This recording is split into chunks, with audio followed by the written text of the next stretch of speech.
Hi Spud and Chloe knitters and crocheters. Today I'm going to show you how to do the long tail cast on, and I have some kind of funny little tricks that I do along the way, and I'm going to share those with you.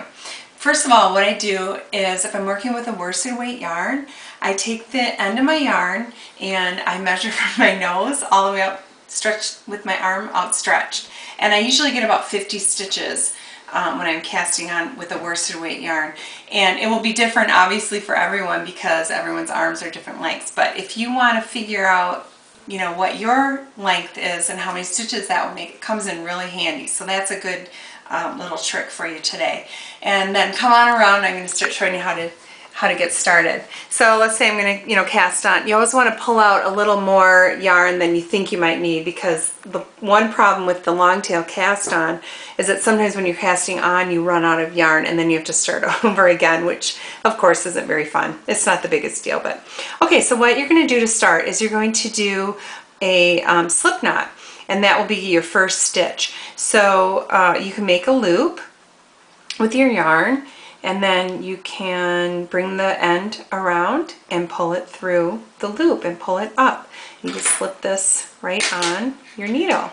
Now that will count as your first stitch. So I've had beginners ask me that, does that count as a stitch? And yes, the answer to that is yes, it does. So let me show you here. You're going to have the ball of yarn where the end coming out to the back, and then the tail end just toward you here. And then what you do is you see the yarn hangs down in a V from the needle, and you're going to pinch your finger, your index finger and your thumb together. You're going to slide it through that V, and then you open up your fingers and turn your palm, and you'll bring those two ends under your fingers just real gently there. Oops, just gently onto your palm and hold them there. And then this kind of makes a heart shape with your needle, so you can kind of check that and see if you are making a heart shape.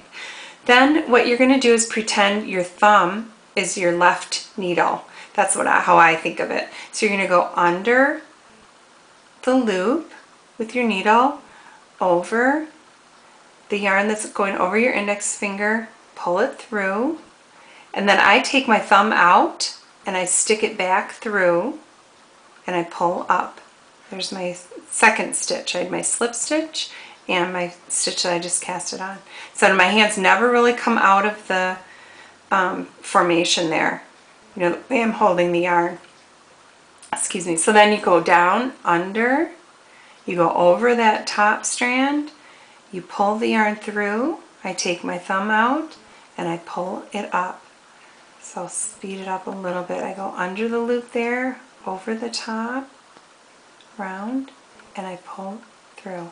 So I'll speed it up a little bit and then I'll slow it down so you can kind of get the motion. So it's just like a continuous motion once you get it down. And every once in a while you kind of have to adjust the yarn. There, see, I'm already getting a bunch of stitches casted on there. Alright, so I'll slow it down one more time. So I'm going to stick my fingers through the V, open up my hand and turn it slightly, bring the needle in between my thumb and my index finger. I go under that loop, bringing the needle up and over that top, pull it through, take my thumb out and pull it up. So that's how to cast on long tail cast on. Hope that helps. Bye.